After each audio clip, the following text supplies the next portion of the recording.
Welcome back to Sledgehammer Horror, guys. I am Ken Sledge, and let's talk horror. Today, I'm joined by the beautiful Jennifer Vega. How are you doing today?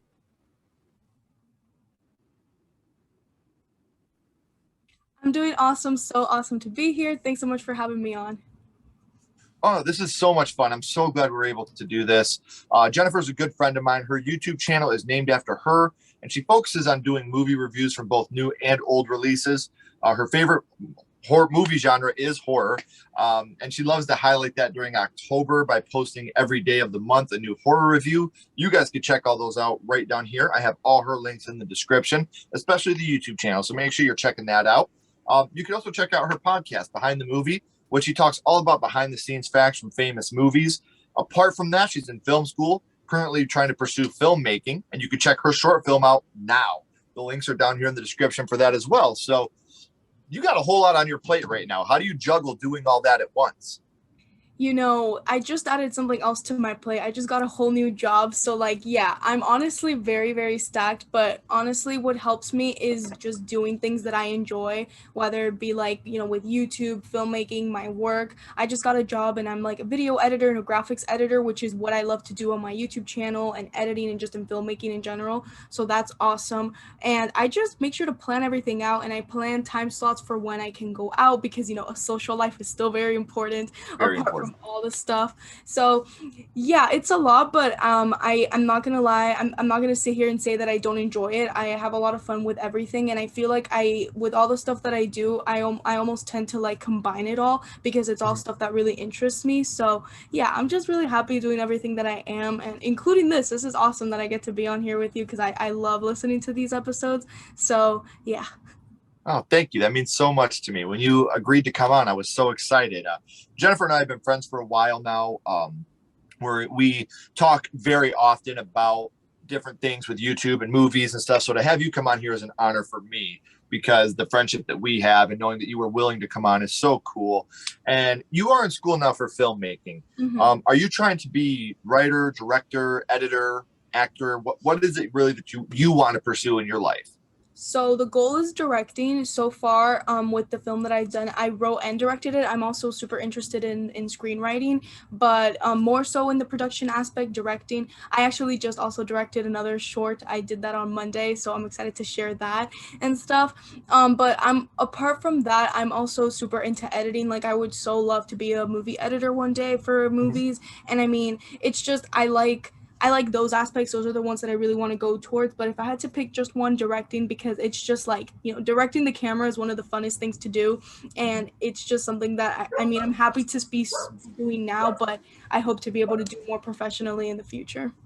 Well, I can't wait to see where your career takes you because I love the short and you guys need to check it out. If you need to pause this interview, pause it, check out the short, and then come back because I love what you're doing. And not only because you're my friend, but because as a lifetime horror fan, I love the things that you're doing and what you have going on. And the fact that we don't have a lot of dominant women in the horror genre behind the camera. So to see any woman that's wanting to pursue that is amazing to me.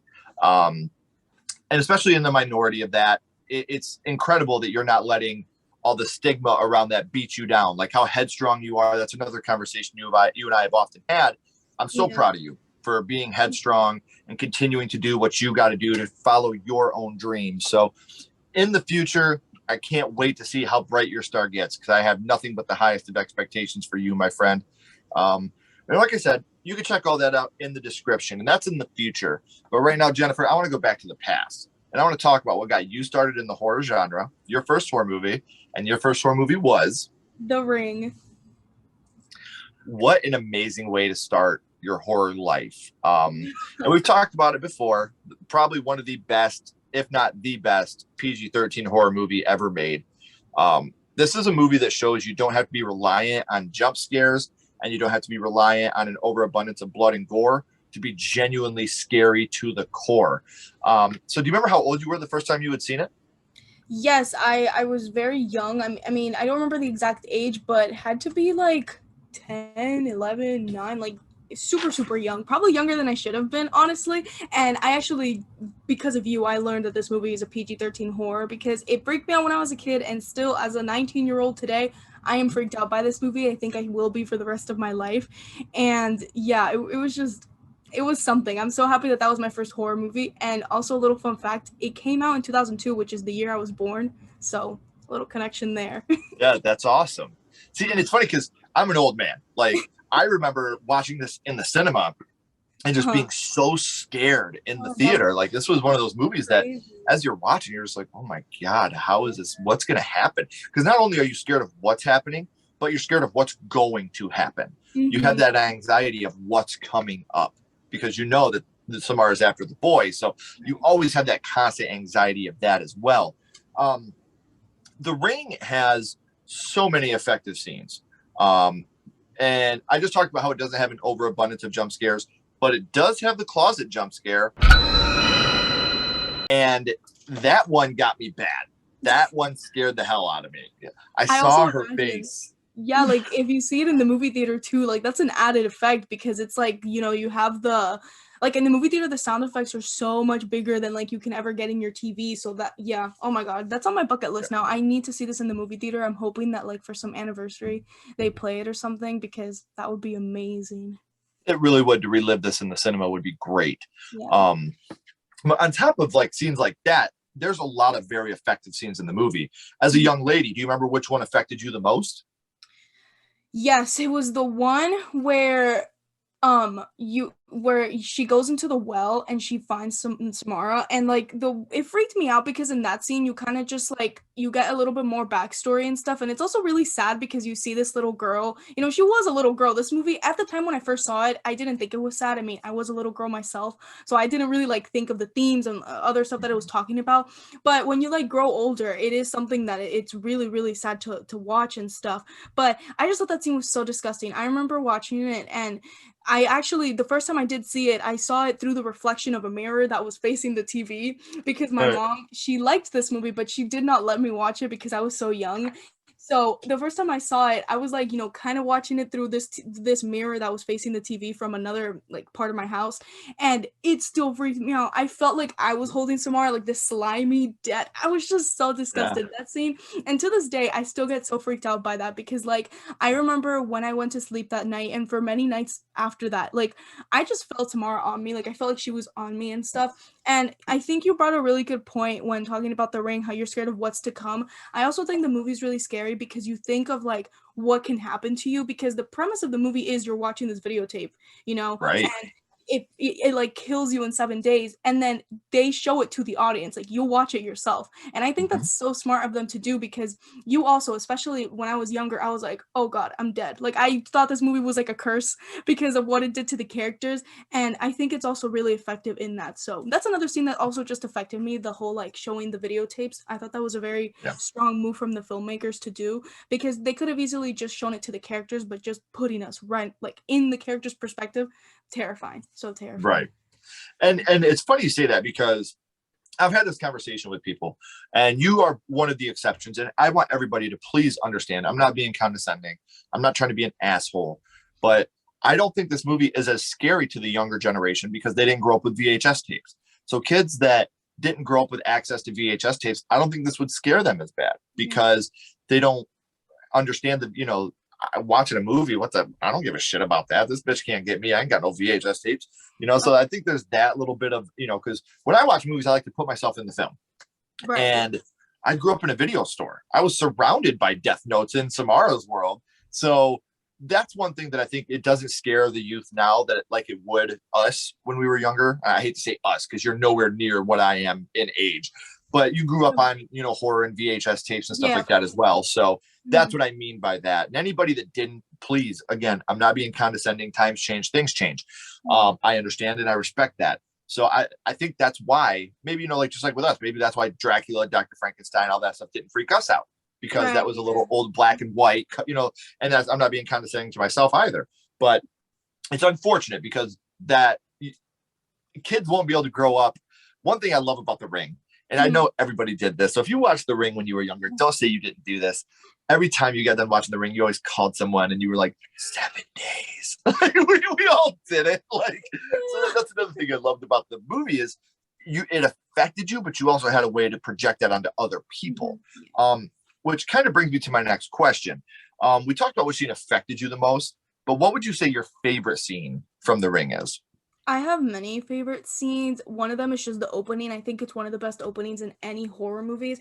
First of all, it just establishes the tone of the movie super well, and the color palette, the bluish tones are so good. I love it. It has like, this movie has such an early 2000s horror look, which I think is often overlooked, early 2000s horror. And in this case, it's one of the best examples. I also really like the one, it's towards the end when she like pops out of the TV and she kills the guy. Like that's like one of the last like, you're just like, you don't expect it, and that's why it's one of my favorites too. Like you expect it to, I don't think the movie did it, like I didn't expect the movie to end happily, but I kind of didn't expect it to end the way it did. I was like, okay, we're done, and they're like, no, we're not done, and it happens. And I really like the scene too. Just I love the wide lens of where like it's the recording of Samara, and we see like her in the distance, like kind of towards the center. She's in this room and it's very empty, and you kind of like the backstory, because I just think a lot of horror movies sometimes lack backstory when you have like these almost like evil creepy like figures, and I think this movie does a really good job at explaining it and just letting us understand the story. And that's one of my favorite scenes, just the flashbacks and like getting to understand everything. And it goes back to me saying I really like how we were put in the character's perspective, because this movie is a horror movie, but at the same time it could even be like a crime thriller where you're like investigating things, and I enjoy that. Like I love Naomi Watts' performance, and like how we're almost with her, we know as much information as her. And I just went off a tangent on that, but that's just another one of my favorite aspects of the movie, just like being able to explore things like when she's looking at files and stuff, and it makes it that much more fun while still making it scary. Yeah. And something else you just brought up, there's one bit in this movie that every time I watch it, I still get a belly laugh out of it. When the boyfriend goes to rent the tape that had Samara on it from the place, and the security guard's like, I'll give it to you, man, because you're her dad, but don't fuck me. You better return this. I need this. Then he goes to open it and it's not there. And he's like, oh, who's the last person to get it? And he looks at it, he's like, it was you. The guy's like, oh shit, I'm not the dad. I was just kidding. That gives me a belly laugh every time. And something I think a lot of people forget about, this movie has a great twist to it, because we think that her freeing Samara is going to stop the curse. Right. So like you said, we're thinking we're getting that happy ending. And then she tells her son about it, and he's like, you let her go?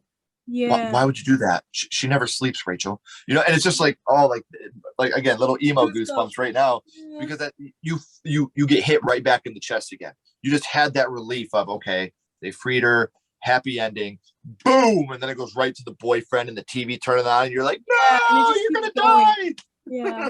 It's excellent. Like it got me, and it still gets me. I've seen this movie so many times, and I'm always like, okay, it's gonna end, and then they're like, no, it's not. We're gonna keep going. And so it is, and it's a great movie that still holds up today by some standards, but falls really flat on others. We talked about which scene was your favorite, Jennifer, but there's not very many kills in this movie, and they're very few and far between. I think there's 3 human deaths and 1 animal death in the movie that we see. But what death would you say affected you the most from The Ring?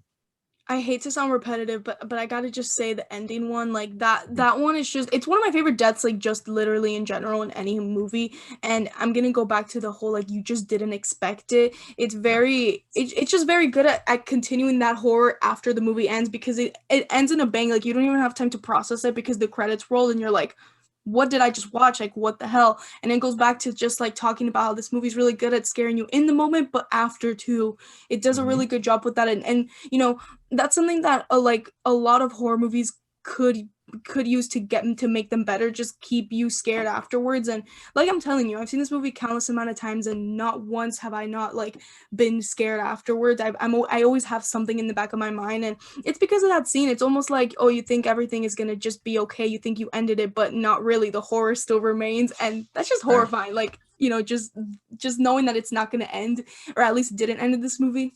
That's right. Yeah. Well, and then you got like Samara's dad's death scene. Oh, like that one always freaked me out. That's the only really instance of blood you get in the movie besides Right. the Yeah. horse, when the horse goes under the boat. But Yeah. when she's like, your wife's like, my wife wasn't supposed to have kids. And then he Yeah. turns the thing on to start electrocuting him with, and he Mhm. overdid it. Like, he made sure Yeah. he was gonna die in that bathtub. For But sure. that's Yeah. another scene. Like, you watch it and your heart's broken because like he made it this far, but he Mhm. couldn't run away from that curse of Right. Samara. No matter what he did, it always comes back. Mhm. So I only got a couple more questions for you. We talked, Jennifer, about your first horror movie and how much that affected you. But now I want to throw you a little bit of a curveball. My little buddy Ghostface here has a question for you. What's your favorite scary movie, Jennifer? What is your Ghostface. favorite horror movie of all time? You're gonna be so happy to hear this, Ghostface, because it's Scream. Let's go. See, I Yeah. love Scream. I have a lot of people that say, oh, that was just like a 90s teen horror movie. Look at, I got the Shriek tattooed on me, the Love that. painting. Love I that. went into the tattoo parlor that day, Uh-huh. totally anticipating getting a Ghostface tattoo. Yeah. And my buddies talked to me. They're like, listen, man, instead of getting that, get the original one, like the Scream by Edward Munch. And I was like, you know what? That's actually brilliant. I'm going to do that instead. So Scream impacted me to the point where I went to get a tattoo of it. So I got to give it to Awesome. you. I love Scream. Are I you excited for Scream? Yes, I'm super excited. I wish it was just called Scream 5 because I always call it Scream 5. It's so like confusing now with a bunch of movies. Halloween did the same thing. Candyman, where you have to like specify what year you're talking about because it gets so confusing. But I actually just bought Scream on 4K, and the transfer is incredible. It's so good. I saw it like recently. I was one of the first people to like receive it apparently because it was like delayed, and I just got it in the mail, and such a good transfer. This movie just never gets old for me. It's inspired me a lot as a horror filmmaker. Wes Craven in general, I think was one of the best horror filmmakers, and his movies just have stand the test of time. And it's just such a blast. I cannot wait to see Scream 5 or Scream, on the I'll big call it screen. Scream 5 forever too. Yeah, but Promise. I can't wait to see that on the big screen. It's gonna be such a blast. Oh, I can't wait. I'm so excited to see the direction that they take with this movie. Um, Now, I want to go back to the ring here for a second. I got two more questions involving the ring, not revolving, involving the ring. We've had a sequel and I kind of a reboot to it, I guess, with Rings. I can't remember much about Rings. It didn't really stick with me, so I can't remember if it was more of a reboot or more of a sequel to Ring 2. Everybody let me know because I really can't remember. But would you like to see a hard reboot or a hard remake done of the Ring today? Maybe with like cell phones, like, or like there's an app where you see, I don't know how you can modernize it because they Yeah. tried the app thing with the killer app movies and it always falls flat. But Yeah. would you like to Um, see it done today? I personally would not, just because I think if you make a remake, it's supposed to like enhance the original, and I honestly don't think there'd be something that they could do. I mean, prove me wrong if anybody wants to do Right. that, but I just personally don't see a reason. I still haven't seen Rings just because I heard it was not that good. I still need to see it because I'm a fan of The Ring, so I have to see it at some point. But um I don't think so. Another movie that reminds me of The Ring, and I saw it recently actually, and it kind of reminds me of what The Ring stands for, is Videodrome. I think both of these movies talk about how like horror technology and stuff like that. And I think what makes both of them, and I just saw Videodrome in one of my horror movie film classes, so like we analyzed that to the T. And it reminds me of The Ring because it's talking about how if anybody were to remake it, the original one wouldn't have as big as an effect, because even though that movie also talks about VHS tapes, and it's very like, it's much older than The Ring. It's from the 80s and stuff. It has such an important message that is so relevant today, and I think the same thing will happen with The Ring eventually. I think like when it gets a little bit older, even though it's almost like, I mean, I'm 19, so the movie is 19. It's like it's older, but I think in a couple of years people are going to appreciate it a lot more. Same with like Videodrome, because the effect, the message that it has, just about like, The Ring a little bit less, but it talks just about like the effects of technology and like consumption in a way. Like it's Yeah. layered in there. I think it's something that like I don't want it to be touched anymore. I think we should just let it, like continue to do its effect with what it's already been doing. So I would not want to see a remake. I mean, if somebody goes for it, I'm one of those people that like, I'm always a little bit optimistic when there's a new project, even if I don't really want it, just because like, let me see what the filmmakers are gonna do. But Sure. I don't think they would do it just because they already did Rings. But if they were to do it, it's not something that I would personally want to see like on the table or greenlit. You know what I mean? Right. Well, see, me personally, when it comes to Rings, I don't remember anything about it. I Uh-huh. know I seen it. I know I went and seen it in the Mhm. theater.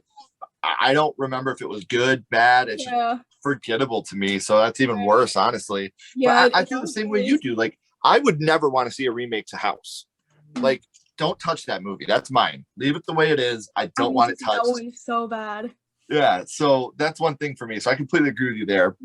Now, before I let you go, we always end this with the same question.